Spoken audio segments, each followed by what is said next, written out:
எனதருமை நாட்டு மக்களே, நமது மீனவ சகோதர சகோதரிகள் கடல் வீரர்கள் மட்டுமல்ல, தற்சார்பு பாரதத்தின் பலமான அடித்தளங்களும் ஆவார்கள்.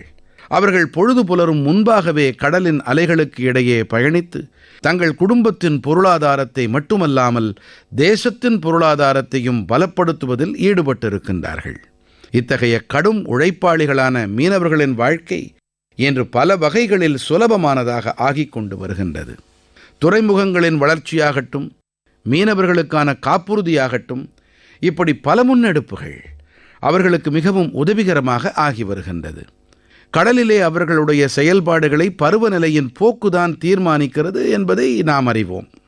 இதை புரிந்து கொண்டு தொழில்நுட்பம் வாயிலாகவும் அவர்களுக்கு முழுமையான உதவிகள் புரியப்பட்டு வருகின்றன. இப்படிப்பட்ட முயற்சிகளால் நமது மீன்வளத்துறை தன்னிறைவு பெற்றதாக ஆவதோடு மட்டுமல்லாமல் புதியனவற்றை சாதிக்கும் குறிக்கோள் உணர்வு நிறைந்ததாகவும் ஆகியிருக்கிறது. இன்று மீன் வளம் மற்றும் கடல் பாசித் துறைகளில் புதுமைகள் ஏற்படுத்தப்பட்டு வருகின்றன.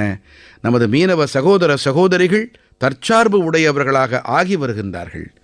ஒடிஷாவின் சம்பல்பூரைச் சேர்ந்த சுஜாதா பூயான் அவர்களும் கூட இல்லத்தரசியாக இருந்தார்.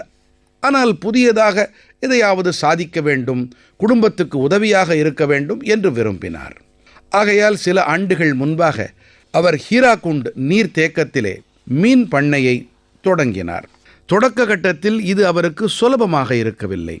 பருவநிலை மாற்றம், மீன்களுக்கான உணவு ஏற்பாடு மற்றும் வீட்டின் பொறுப்புகள் ஆகியவற்றை சீராக வைத்திருக்க வேண்டிய சவால்கள் இருந்தன.